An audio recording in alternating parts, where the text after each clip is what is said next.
lagi. Sikit-sikit gagal. Sikit-sikit gagal. Fatihah, jangan cakap macam tu. Awak boleh je buat kalau usaha.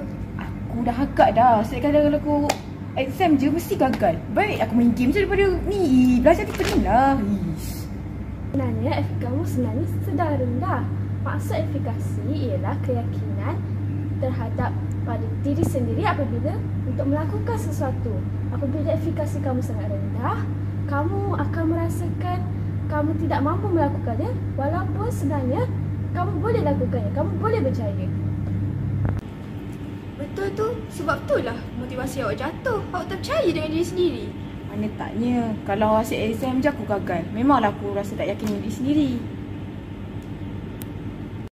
Aku faham sangat dengan perasaan kau sekarang.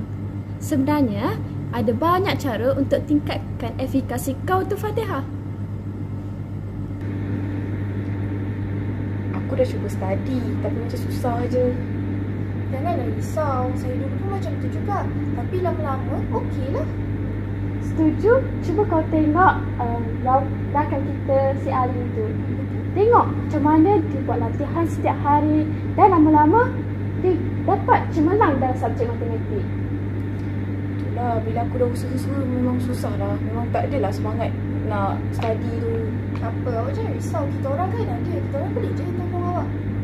Yelah, nanti saya cuba. Terima kasih banyak tak korang. Ya, jangan lupa setiap kali awak buat latihan dan berjaya pecahkan soalan, awak perlu reward diri awak itu sendiri sebagai tanda penghargaan kepada diri sendiri kerana berjaya membuat soalan matematik.